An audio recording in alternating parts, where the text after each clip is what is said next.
Cuando hablamos de Dreamcatcher, lógicamente lo primero que nos viene a la cabeza es la imagen de las 7 chicas. Pero realmente hay mucho más allá. Por eso hoy voy a volver a tratar el hilo de las diferencias culturales entre Oriente y Occidente, tratando un tema muy importante, que es la diferencia entre el trabajo en equipo, típico de los orientales, y el trabajo individual, típico de los occidentales.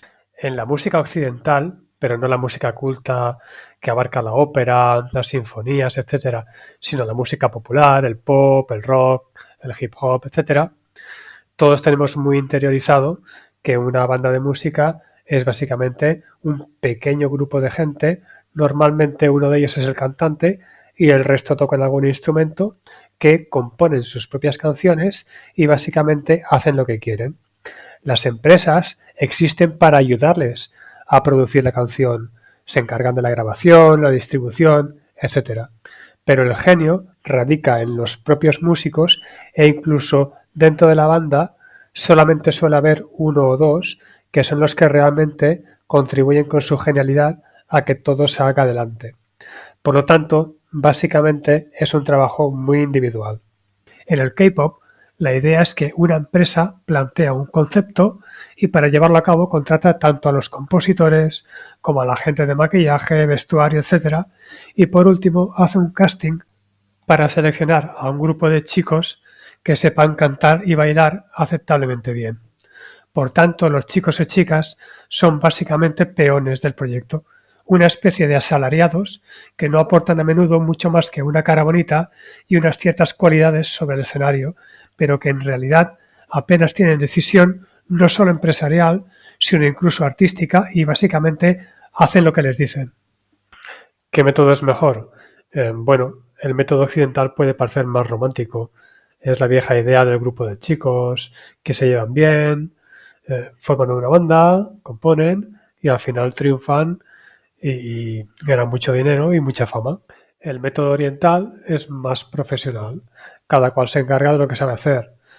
Los chicos o chicas que forman la banda de K-pop cantan y bailan. Los compositores componen. Los directores hacen los videoclips. Los maquilladores maquillan, etcétera. Y al final tienes un resultado muy bien hecho. Por eso cuando ves los videoclips de K-pop, la verdad es que en comparación con los videoclips occidentales, por lo general hay de todo, pero por lo general el resultado es mucho más profesional y mucho más impactante. Por otro lado, la propia naturaleza del K-pop es la que lleva a hacer las cosas así. Como las bandas están formadas por gente que solo canta o baila, probablemente no saben tocar instrumentos ni componer y por lo tanto hace falta otra gente que lo haga. Mientras que las bandas occidentales normalmente tocan instrumentos y cantan y son autosuficientes. Ellos mismos podrían hacer toda la música. Por eso tradicionalmente se ha hecho así. Realmente no hay un método mejor que otro, simplemente cada cual tiene su estilo. Hasta aquí la introducción cultural sobre Oriente y Occidente. Volvamos a Dreamcatcher. En el caso de Dreamcatcher, prácticamente todas sus canciones han sido compuestas por estos dos señores, el señor Leith y el señor Hollander. Ha habido otros compositores, sobre todo en la época japonesa, hubo otra gente que colaboró, pero básicamente prácticamente toda su discografía depende de estas dos personas. Por eso, la verdadera foto de Dreamcatcher yo muchas veces diría que en lugar de algo como esto, sería algo como esto. Y es que realmente Leith y Hollander merecen, en mi opinión, un reconocimiento especial, porque si algo distingue a Dreamcatcher es sobre todo su música. No es que las chicas no tengan talento cantando y bailando, lo hacen muy bien y creo que están por encima de la media. Pero si las canciones que cantaran fueran como las que hacen todos los grupos de K-pop, como les ocurrió al principio cuando eran Minx, pues probablemente yo ahora no estaría hablando de ellas. Lo que marca la diferencia con Dreamcatcher es que la música que hacen es bastante diferente y bastante más original que la que se hace en el K-pop en general. Realmente no es que tampoco el mérito sea únicamente de estos dos señores. Ellos seguramente tampoco habrían podido triunfar si no hubieran tenido a las 7 chicas tan fantásticas que tienen interpretando sus composiciones. Al final es todo un equipo en el que cada cual hace su trabajo. Las chicas se encargan de cantar y de bailar y lo hacen muy bien. Ellos se encargan de componer y lo hacen muy bien. y luego también hay una gente en tema de vestuarios, a la hora de hacer los videoclips, etcétera, que lo hace muy bien. Y por último, no olvidemos lo que comenté en el primer vídeo que hice en este canal.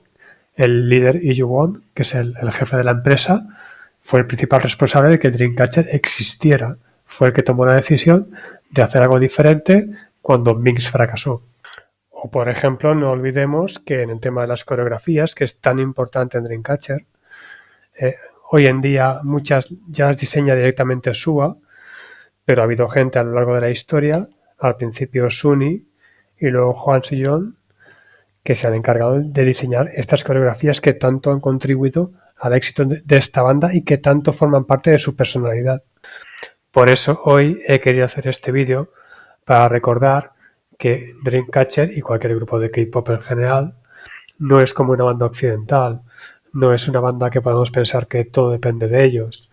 En realidad tenemos que acordarnos de que aparte de las 7 chicas de las que siempre hablamos, en realidad hay mucha más gente de la que muchas veces no nos acordamos, pero que son tan importantes o casi igual que las propias chicas para conseguir lo que Dreamcatcher ha conseguido.